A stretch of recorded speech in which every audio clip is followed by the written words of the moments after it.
Supporter Indonesia berbondong dukung Garuda Muda. Alasan timnas Indonesia U23 berpeluang perbalukan Qatar.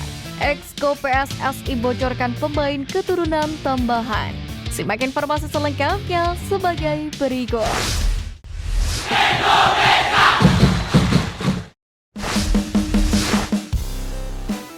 Tiket ludas, supporter Indonesia berbondong-bondong dukung Garuda Muda.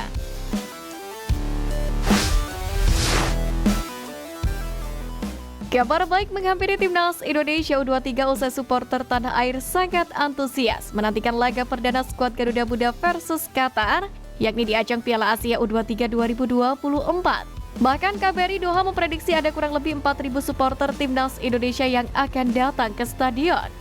Sebagaimana diketahui, Garuda Muda akan menghadapi tantangan berat lawan tuan rumah Qatar. Laga tersebut bakal berlangsung di Jassim bin Hamad Stadium Qatar, serta kick-off mulai pukul 22.30 waktu Indonesia Barat. Kendati menjadi ujian perdana pasukan Sintayong di Piala Asia U23 2024, namun Rizky Ridho dan kawan-kawan tak perlu khawatir. KBRI Doha menyebut ada ribuan fans timnas Indonesia yang akan datang langsung ke stadion. Jadi, untuk match pertama versus Qatar nanti sekitar 4.000 supporter Indonesia akan datang ke Stadion Jassim bin Hamad, kata Postbud KBRI Doha Ali Murtado. Menariknya, Murtado mengatakan supporter yang datang berasal dari diaspora yang ada di Qatar, Kuwait hingga Uni Emirat Arab. Fenomena ini bahkan membuat fans sepak bola di Qatar kagum dengan militansi fans timnas Indonesia. Sebelumnya, militansi supporter tanah air juga menarik perhatian pemain keturunan Nathan Jeon, di mana pemain yang baru bergabung ke skuad Garuda Muda tersebut mengaku kagum dengan atmosfer para supporter, terutama kala bergemuruh di GBK beberapa waktu yang lalu. Untuk itu, dengan adanya dukungan penuh dari para fans Garuda dimanapun berada, harapannya timnas Indonesia U23 mampu meraih target terbaik di Piala Asia U23 2024 kali ini.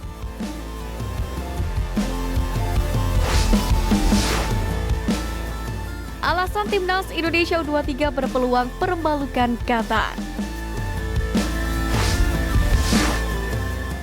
Pertama, dihuni pemain senior. Meski yang bermain merupakan para pemain yang di bawah usia 23 tahun, beberapa yang dipanggil Sintayong merupakan langganan timnas senior.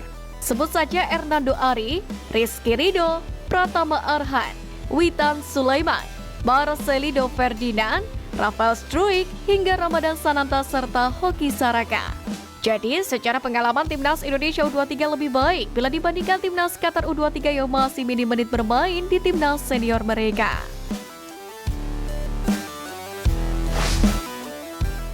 Kedua, pengalaman hadapi tim Timur Tengah. Sebelum tampil di Piala Asia U23 2024 ini, timnas Indonesia U23 telah menggelar 2 laga uji coba melawan Arab Saudi U23 dan Uni Emirat Arab atau UEA U23. Laga itu membuat pasukan Garuda Muda kini sudah mempelajari gaya permainan tim-tim Timur Tengah tersebut. Hal itu jelas amat berarti, mengingat gaya bermain tim Timur Tengah pun tak jauh berbeda. Jika begitu, nantinya timnas Indonesia U23 tidak kaget melihat permainan Qatar U23. Sementara di sisi lain, Qatar U23 tengah terpuruk, di mana Qatar U23 menelan 3 dari 4 laga uji coba yang sudah mereka jalani. Ketiga, skema jitu Sintayong. Faktor Sintayong berperan penting atas berhasil atau tidaknya timnas Indonesia U23 di Piala Asia U23 2024 ini. STY memiliki berbagai strategi untuk bisa dimanfaatkan untuk membawa timnas Indonesia U23 melaju jauh di turnamen tersebut. STY juga memiliki pengalaman membawa timnas Korea Selatan U23 lolos hingga final Piala Asia U23 2016. Jadi, Sintayong tentu akan berusaha mengulangi keberhasilan itu demi bisa lolos fase grup dan memenuhi target ke Olimpiade Paris 2024.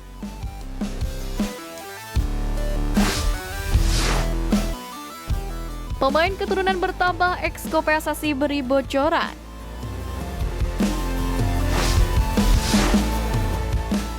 Kabar menarik datang dari anggota Exco PSSI Arya Sundulingga yang seakan memberikan isyarat bahwa timnas Indonesia bakal diperkuat banyak pemain keturunan tambahan di babak ketiga kualifikasi Piala Dunia 2026 zona Asia. Hal itu bermula ketika Arya Sundulingga mengaku takjub dengan kesungguhan Erick Thohir dalam memimpin PSSI. Meski sedang libur lebaran, namun Erick Thohir masih bersedia berkeliling Eropa untuk mencari pemain-pemain keturunan yang diproyeksikan membela timnas Indonesia. Terbaru di akun Instagramnya, Erick Thohir bersalaman dengan kiper Inter Milan kelahiran Mataram, Nusa Tenggara Barat, Emil Audero Mulyadi. Meski Erick Thohir tidak menyebutkan Emil Audero bersedia dinaturalisasi menjadi WNI, namun banyak yang meyakini kiper 27 tahun itu sudah mengiyakan tawaran membela timnas Indonesia. Arya Sinulinga pun mengomentari kerja keras Erick Thohir melalui unggahan pribadinya. Ia menyebut Erick Thohir sangat berambisi melihat timnas Indonesia diperkuat oleh pemain-pemain berkualitas. Selain Emil Audero, ada beberapa pemain yang digadang-gadang segera memperkuat timnas Indonesia, seperti penyerang Jong Sparta, Dean Sandbergen, dan Calvin Verdong dari NEC Nijmegen menjadi target terdekat. Dean Sandbergen sendiri baru-baru ini diketahui mengadakan video call bareng staf ahli Menpora bidang pemain diaspora Hamdan Hamedan. Sementara Calvin Verdong mengaku sudah memulai proses naturalisasi menjadi WNI. Berhubung timnas Indonesia hampir pasti lolos ke babak ketiga kualifikasi Piala Dunia 2026 zona Asia, Skuad Garuda pun membutuhkan tambahan pemain-pemain top. Selain nama-nama di atas, kehadiran Ole Romeni, Jairo Riedewald, Miss Hilgers, dan Kevin Dix pun juga sangat dibutuhkan oleh timnas Indonesia, yakni untuk memberikan persaingan terbaik di babak ketiga kualifikasi Piala Dunia 2026 zona Asia.